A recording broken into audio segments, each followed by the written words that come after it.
Okay, gentlemen, I give you instructions in the dressing room. You know the rules. Follow them. Shake hands and await the bell. Good luck. We're ready for what many are calling round 13 between Mares and Agbeko. Yes, unfinished business. The champion, Abner Mares, he couldn't wait for this moment.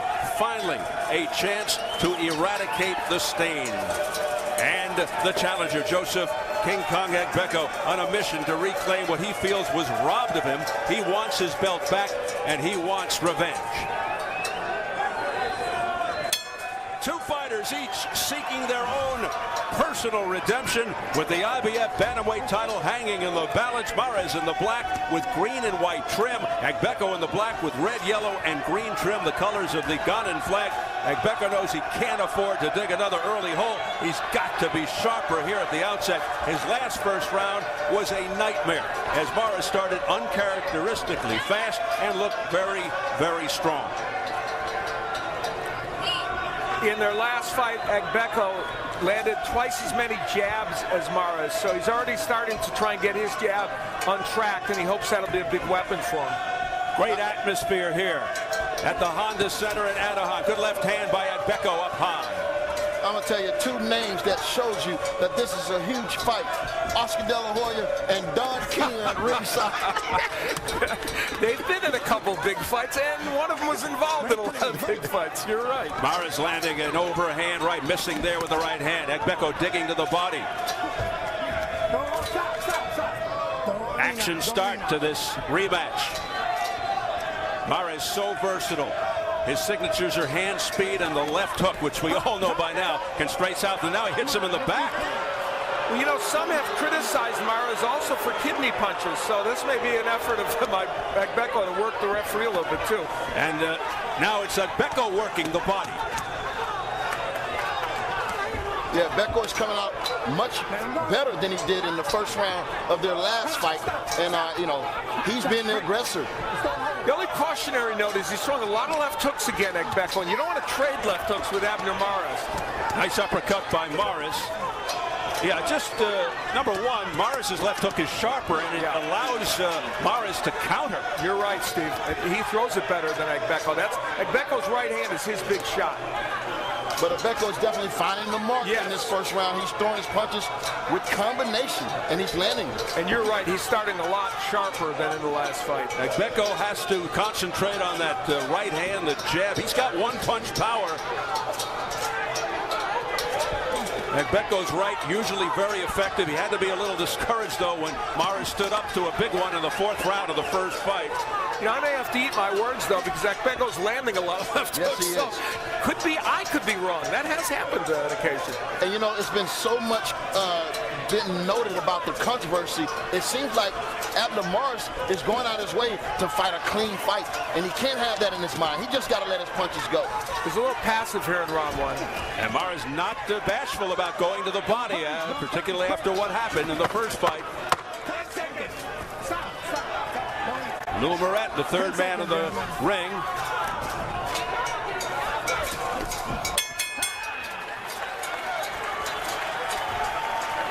Now let's get your keys to victory for this fight. All right, first, we will take a look at Joseph Agbeko. The slow start in the last fight cost him. He needs to start early, and he did in round one. I mentioned he out-jabbed Mares in the first fight by a wide margin. That's an important punch for him tonight. And he has the power in that right hand. He hurt Mares badly at the end in the fourth round with it, and he needs to throw a lot more tonight. Combinations are important for Mares. Haven't seen any yet, but he did that early in the first fight. Now, his movement over the first 6 or 7 rounds of the last fight was important, and he needs that this evening as well. He's a terrific body puncher, and he needs to do it, as we've pointed out. But after 2 straight fights of low blows, he better do it legally. Yeah, Mares said he stopped moving like he had in the first 7 rounds, in the last few rounds against Agbeko in the first fight, and he started standing too much in front of Agbeko.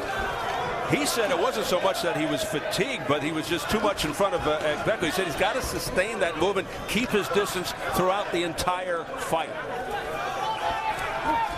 And Agbeko has to feel good about this first round. I mean, he came out, and you can see there's welts under the eye of Morris, and it indicates that the punches have been getting there from Agbeko. Yeah, this is definitely a different Joseph Agbeko than from the first fight. Looking much sharper. A lot at stake here. Not only the title, but a possible blockbuster showdown with Nonito Donaire, who said after his last fight he'd move up to 122. These guys want to move up to 122 too. I don't like Joseph Agbeko trading hooks with him, though, from his standpoint. I still think he's doing that a little too much, Antonio. And his left hook is very wide. But it looks like he has a lot more power in his pops, in his punches tonight. And that may be the difference, Al. Yeah, no, it's possible. And he's certainly being very aggressive in this match.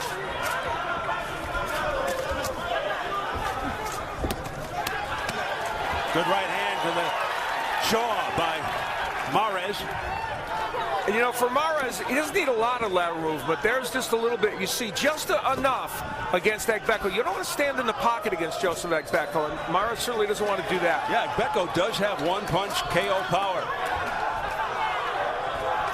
Mares has never lost, 22-0-1, 13 knockouts. He's been down just one time against Vic Darchinyan. He came back to drop Darchinyan later in the fight. And both fighters are really throwing really nice, crisp jabs. And I like that because we know once that jab starts to land, here comes the right hand and the hook. Yeah, and both, you're right, both men are throwing that punch a little economically, but when they throw it, it's with conviction. First low blow of the fight. Lou Moret letting it go.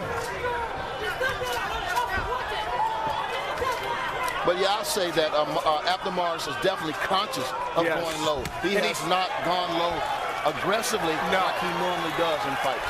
Good hooks by Mares. See, there's where Mares wins the battle when Agbeko trades with him in those hooks. Mares letting his hands go, and yes, most of them way above belt to the head of Agbeko.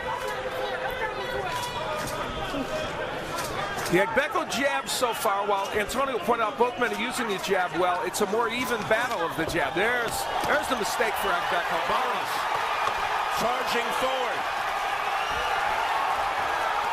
It looked like a bad cut over the right eye of Abner Morris. I didn't see a punch, but I think when they went in there with that, when that exchange, they must have bumped heads.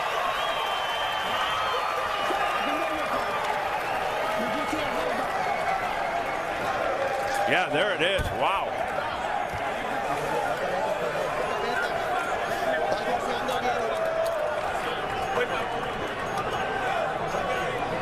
Boxing fine. Just keep those movements. We're going to be working on the cut. You're working fine. But you can't change just right now. Wait for a while. Let him get a little tired and then you change up. Okay, keep breathing. Let me put a little grease on there. All right, keep fighting, but intelligently. You're doing good. You're doing good. You're opening too much your right hand. That is just so unfortunate. It's above the eye, the right eye. If a fight is stopped by an accidental headbutt before the end of the fourth round, and we're in the third, fight's ruled a no decision. Now, we've not seen a ruling yet by Lou Moret, whether that was a clash event. And you know what makes that important? Because if you didn't see the headbutt and you didn't see the punch, what are you going to rule it? It was apparently ruled a punch. That's what Jim Gray is reporting to us. If a cut is caused by a punch and the injured fighter can't continue, he loses by TKO. Yep. The scorecards go out the window. So it is a critical point in this fight, and we're just in the third round. Well, we've seen Abner Morris fight through things like this before. Yep. This is not going to deter him at all. And this might light the fire up on him to get it busy. That's a great comment. Definitely a sense of urgency right now by Morris, and it is on display big time. He had a great second round, Morris, ironically, even with the cut.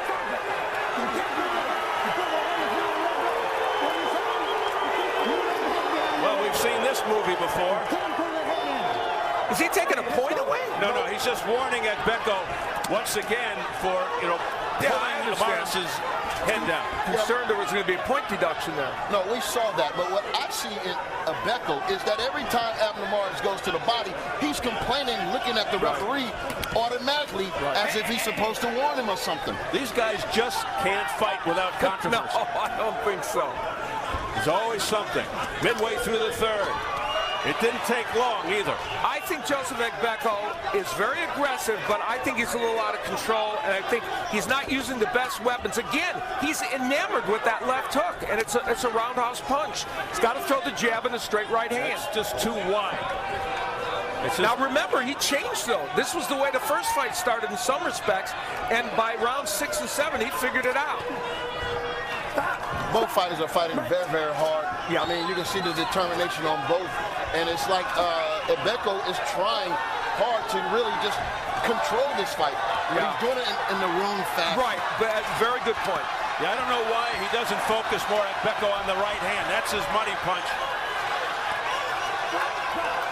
The eye doesn't look that bad as far as Morris. Now again, he's warning at Agbeko. I got to tell you, and I understand why Lumeret's doing that. Good hook by Agbeko. But Morris comes in with his head very low, and that adds to that.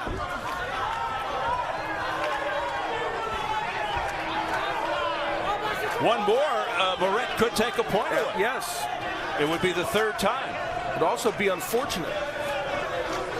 Yeah, because they're fighting really, really good. We don't want to see the referee get involved and change what we have right now is a good fight. I agree. As we head for the bell in round 3, the drama unfolding.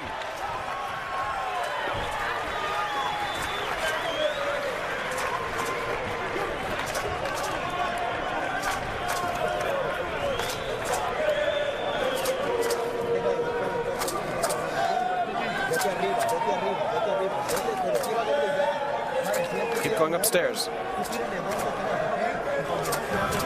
In round 2, this may have been the punch that opened up the cut. There's a jab right to the eye area, and sometimes that can do it. And we'll take a look, and it appears there is some blood there. Whether that was the punch it did, it may have been. It was a good solid jab by Agbeko. Let's go to Jim Gray with a report. Jim? Hey, Steve, I just talked to the referee, Lou Moret, and he said he did not see a headbutt. He pulled all 3 judges, and none of the judges saw a headbutt. They all believed it was a punch. He pulled all 3. Steve? Thanks very much, Jim. That is huge information. We enter number 4. Scheduled for 12 with the IBF Bantamweight title on the line. And they're doing a good job in the corner because that cut is under control at this juncture. Spirited crowd, as you can hear in the background. Definitely a Morris crowd, of course. Yep. This is his home area. Grew up in Hawaiian Gardens, California, very tough neighborhood. Born in Guadalajara.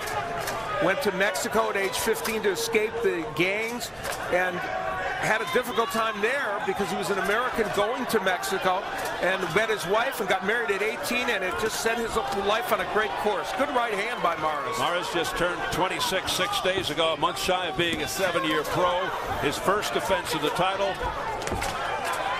Pushing Agbeko back. Agbeko, 2-time champ, 13-year pro. He's 31. He's about 5 years older than Morris. Total numbers, Morris with the edge, and I think Abner Morris in the last couple rounds has started to control his fight a bit with his combinations and just enough movement and a little bit of the wildness of Agbeko. Oh, good body shot there by Morris. That pushed the challenger back. This is the Abner Morris we saw during a lot of the first rounds of that fight. Movement, combination punching, and the body work. And he looks like he's very settled in now. He's really into a rhythm. Left-right combination by Morris. Making Agbeko miss with the right. And then countering. The jab of Agbeko fell short. You know, both fighters came and went to the training camps and wanted to come in this fight better fighters, and I think both have done that. I mean, when you look at Agbeko compared to the first fight, he was down 3-4 rounds, and he's in every round now. And how many low blows had Morris thrown to this point in the first fight?